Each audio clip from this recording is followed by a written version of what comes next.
মাই god, এগুলো কি হচ্ছে?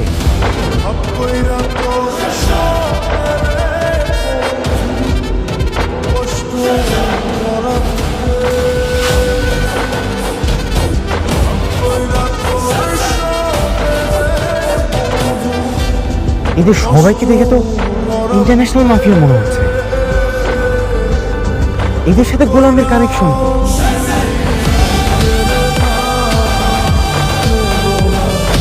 আর ওরা কেনই বা গোলামের ফোনে প্রাইভেট নাম্বারে কল দিবে?